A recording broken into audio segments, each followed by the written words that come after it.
He is Representative Justin Pearson, a community organizer and state representative for District 86 in Memphis, Tennessee. He's been an advocate since his high school days, where he was demanding the Board of Education to provide textbooks to Mitchell High School. He's leading the fight he led a fight to, what was it, this multi-billion-dollar pipeline that was coming through Memphis. He is a servant leader, and he is here with us today to talk about the next deployment of the National Guardsmen. I'm sorry, Gardeners? No, the National Guard. Yeah, they're going to apparently do more than just pick up trash in Tennessee when they get there, though that seems to be what they're doing a lot of in DC. I said Tennessee. I meant to say DC. Y'all know what I meant.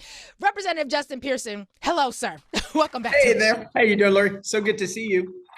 Good to be with you. Good to see you. Welcome back to the show. Listen, there is a lot of concern right now that we thought that Donald Trump was going to be sending the National Guards in his next deployment. I put that in air quotes, to Chicago and then New York. And then those states have really been putting up a lot of resistance. And we've now heard that, in fact, he's going elsewhere. And it looks as though he may instead be going into more Republican-friendly spaces like Memphis, Tennessee. Talk to us about what's going on and how you all are preparing.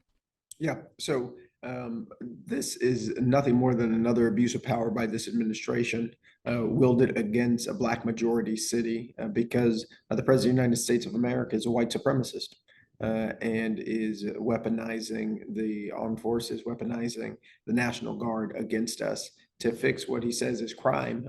But the root of crime he's perpetuating with the greatest transfer of wealth ever legislatively to billionaires in our history, the taking away of SNAP benefits, the evilness of removing over 68,000 people in our state off of Medicaid and Medicare. Like, we got some real deep-seated problems. And so our community is pushing back, and the resistance of other communities has been inspiring and motivating to what we are doing and the organizing that's happening. Because our first thing is to resist this and to fight back. This is authoritarianism. This is overreach of government, and we have never seen the weaponization of the National Guard work in our favor as a community, particularly as Black, as a majority Black community.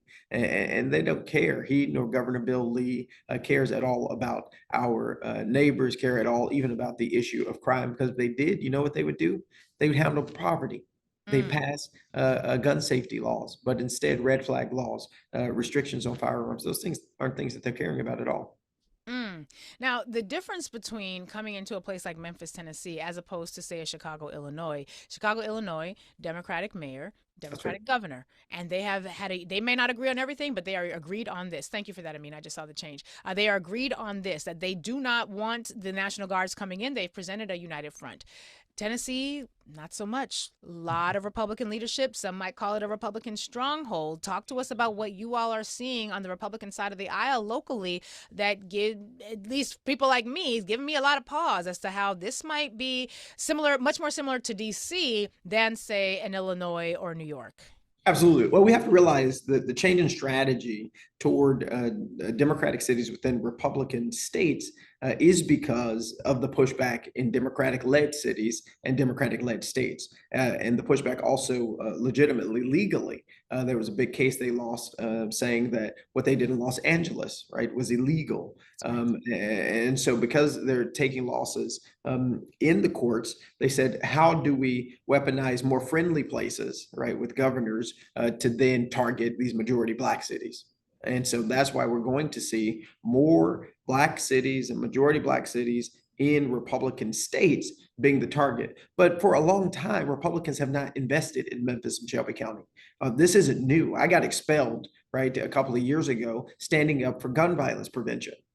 That's right. This is the same state, the same governor who refused to fight for a red flag law, who has, with a $60 billion budget, given more tax cuts and tax breaks to billion-dollar corporations than to the people in this state. We still have a grocery tax that disproportionately hurts poor folks and people who are lower income. And so they don't care, and the governor doesn't care. Cameron Sexton, the Speaker of the House, Lieutenant Governor Rand McNally, they don't actually care about solving the problems that we are facing. They want to perpetuate them so that they can continue and perpetuate this narrative about Black criminality, about the inefficiency and ineffectiveness of Black leadership, while then not helping support our community with the billions of dollars that we need for education, for housing, for healthcare, that would actually reduce some of the negative implications of crime and other things that they use as political talking points.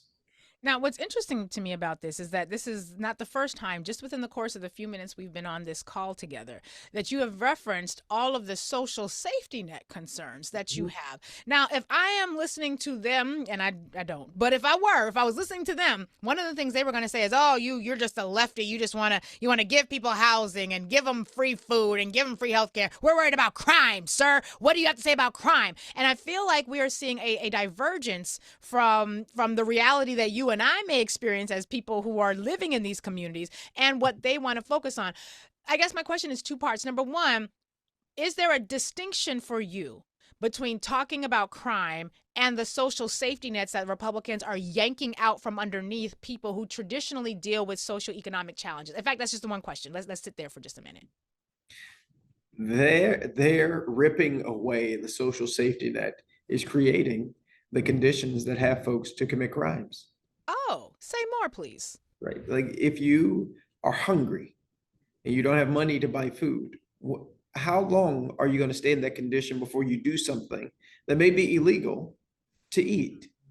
Like we have to be honest that we have created a system and a society economically and a social stratification where there are certain people who are at the top and then there's everybody else.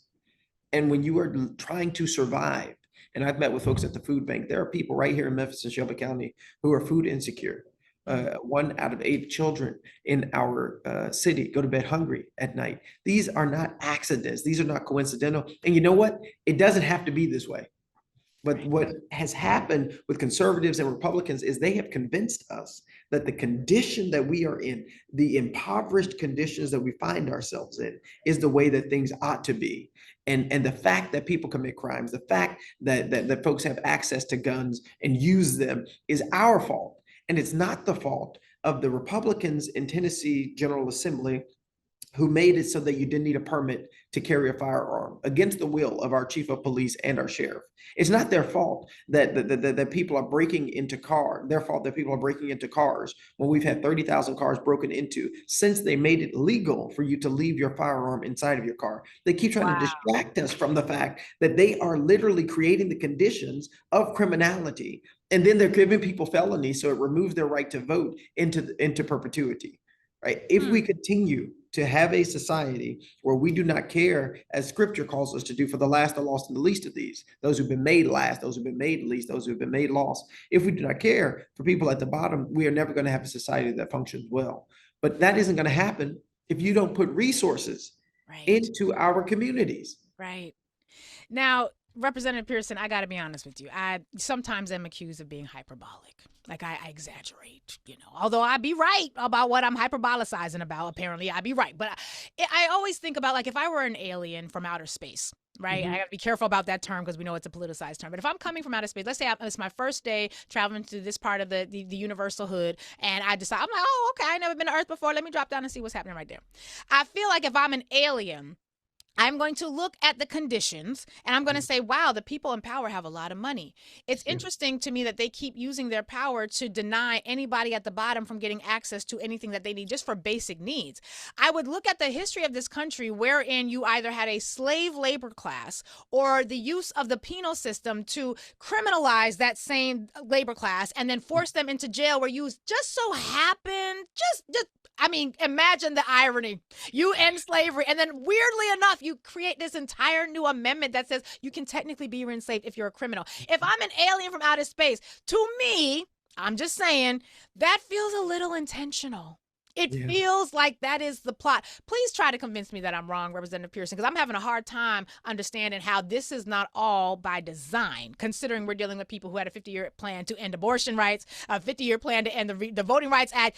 They plan well. We can say that. Am I missing something as I sit here from outer You're not space? missing a thing. It is, they move from ideation to implementation very well, but they Mm, use the tactics of progressives. They use the tactics of our ancestors. They use our tactics of organizing, mobilizing, and activating communities. They just do it for unjust reasons and for unjust causes. But mm, it's an important lesson for us to realize is the fight and the struggle that we are in is a long-term one. It is not one that we're going to win in the immediacy, but we do need to hold the line of justice and hold the line of truth, because all of it is intentional. Nothing is happening by coincidence or by accident. And we need to realize the scale at which this is going on. We have federal agents going into communities, kidnapping people, separating them from their families, and shipping them overseas. That's happening in the United States of America with people who are residents or American citizens. This is happening today. Masked men, in particular, men and women in uniform with no badges and no IDs, just kidnapping people, not mm, telling their family where they are, no warrants. That's happening today in America. And right. so now we're seeing Black communities being occupied with military occupation or threatened with military occupation, as though we don't have the right to self-govern. And the thing that I continue to remind people is today they're saying they're doing it for crime. But in a few months, they're going to say we need to protect the midterm election. And then Exactly. they're going to say we need to protect the presidential election. At what point are we going to start speaking up and saying, you know what? No, this is not how a democracy governs. This is not how a democracy runs. This is not how it operates. That you would weaponize the National Guard against citizens of this country. Mm, They're not here because there was a hurricane. They're not here because they're giving out COVID vaccines. They're here because an authoritarian wannabe dictator, white supremacist of the United States of America, Donald Trump, with the sycophant supporter of Governor Bill Lee, is allowing this weaponization to happen against this Black city to stoke fear, terror, and as a test case for how far they can push the limits of democracy. And mm. so we need our mayors to file lawsuits to prevent this from happening, because we are on a very dangerous descent from our democracy. Now, I've been curious about the mayor's response in this moment. I feel like the last time you and I spoke, there was some real concerns about several members of the Black elected leadership in your in this city that were capitulating on a whole host of other issues, like this effort from Elon Musk. I have a pet name for him. I'll leave that out of this very official conversation. But that Elon Musk and the Grok AI device that he is bringing into this community. We talked about the aquifer and how you have this pristine fresh water source underneath the city, buried deep, and that Grok and the X or Twitter, whatever you want to call it, AI is not only grossly polluting the Black community, which is downwind, and so experiencing all the fumes, getting all the environmental harms from this AI generated space. And it didn't seem like, and correct me if my memory is faulty here, but it didn't seem like there was a whole lot of pushback, if any, from the elected Black leadership, many of them, perhaps not all. What is the what's their position today on this Yeah, topic, I and think even that, if you could give us an update there too? I think for most people are unhappy about this, including our mayor. I Okay. think the way that we are addressing it is different. My perspective is we need to fight back immediately and with everything that we've got. Mm-hmm. We don't get anything from the federal government and the state government anyway. Why capitulate? What are we conversing about? What are we, negotiating? They don't support us. They have not supported us. That's part of the reason we're one of the poorest districts in the state of Tennessee. We get a third of the federal investment as other districts in the Wow. state of Tennessee. Two-thirds of our people are underneath the national median as it relates to the finances at 55,000 a year compared to the rest of the country at $85,000 a year. 37.6% of our children are living underneath the poverty line. What are we getting from the federal government? We haven't gotten anything for decades of federal investment. And so there's no need for us to capitulate, have conversation. Our first and most immediate thing is to protect Memphians and to protect our community and to demand that they do not deploy the National Guard into our city. If they end up being here, then we can start saying, okay, what does that look like? But we do not need to spend any resources, any effort, any energy in helping them to hurt and to harm our community. You also see when there's a presence of National Guard, as it was in Washington, D.C., an increase in ICE raids. Right. We have to protect our Latino brothers, sisters, and siblings and realize that this attack is also intended to have our community members, our neighbors, kidnapped and Mm. taken away from their families. And I am still working actively to get more elected officials to stand up against Elon Musk polluting of our community. Now they're going to have 66 gas turbines across the border in South Haven, Mississippi, which is just a stone's throw away from our neighborhood in Southwest Memphis. And for some reason, we're supposed to be proud of that, as if the air cares about the imaginary boundaries that we created between Memphis and Mississippi. And so this Thursday, actually, we're having a meeting in Mississippi to discuss this, because we're fighting on every front for our lives. But make no mistake, Elon Musk is a billionaire. The society is being built for the benefit of the billionaire class and of this political elite, these political elites who want to hold on to the maintenance of their power to our detriment. Mm. If they cared about us, they would help end poverty. If they cared about us, they would pass gun violence prevention laws. They are not doing that. Why? Because it makes them more money. It gives them more power to weaponize the military, to hurt our communities for their own profits.